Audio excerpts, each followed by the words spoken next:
Eraserhead est un film expérimental. C'est un film qui est passé et qui d'ailleurs est devenu célèbre grâce aux séances de minuit, qui a bénéficié d'un bouche à oreille et qui est en fait un film d'auteur, premièrement, mais un film qui a été réalisé à petit budget et qui ne devait pas être autre chose qu'un film expérimental qu'on pouvait éventuellement diffuser dans des musées.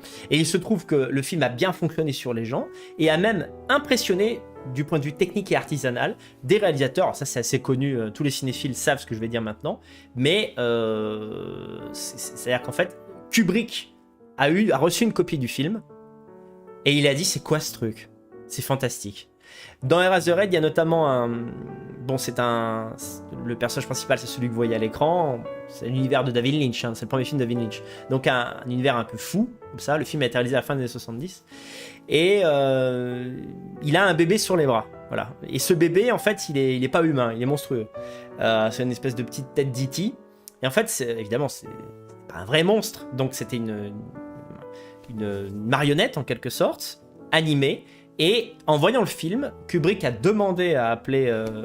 D'abord, il a dit autour de lui qu'il adorait ce film. Donc déjà, ça a permis d'imaginer quand Kubrick dit à table avec 50 techniciens, 50 cinéphiles, ah, j'ai adoré ce film, ce jeune réalisateur là qui vient de sortir, là, Eraserhead. Alors les mecs, ils n'ont pas vu le film, tu vois. Parce qu'on le sait peu, mais Kubrick est un cinéphage. Il voyait énormément de films, en fait.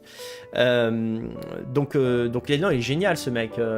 Si vous le voyez, dites-lui demandez-lui comment il a fait pour animer le bébé dans le film et pour lui donner autant de vie, quoi. Et quand David Lynch a entendu ça, il dit mais c'est fantastique, Kubrick c'est un de mes réalisateurs préférés. David Lynch avait une admiration par exemple pour Lolita, le célèbre film de Kubrick, mais quel film de Kubrick n'est pas célèbre, pour être franc, ils le sont tous. Et ensuite il a fini par une conversation avec Kubrick où Kubrick lui a réitéré ses félicitations en disant pour un premier film réalisé avec rien, il y a une atmosphère, il y a quelque chose, vous êtes un vrai artiste. Il lui a dit quelque chose comme ça. Mais Kubrick qui dit c'est comme si t'es peintre comme ça et t'as je sais pas, t'as Rembrandt qui se penche sur ton tableau et qui te dit c'est pas mal, faut continuer. T'es là, ah oui. Bon, mais pourquoi je l'ai pas mis dans le top 8 ? Bah parce que merde, c'est un film expérimental. Faut arrêter de déconner, quoi. C'est-à-dire, un film expérimental de 1978, bon, ça vieillit pas si bien que ça, quoi. Bon. Moi, j'aime pas les films expérimentaux, voilà, je suis un mec comme ça. Voilà. J'aime les films d'auteur, j'aime les films indépendants, du cinéma américain, mais j'aime les films où je comprends l'histoire, j'aime les films où il y a une histoire, voilà, et il y a des moments dans Eraserhead où je me suis ennuyé, et où même, en fait, c'est un film qui m'a mis mal à l'aise, mais pas dans le bon sens du terme, c'est-à-dire pas dans le sens où ça m'a intéressé de voir la suite, mais à un moment donné où j'étais un peu pressé que ça se termine.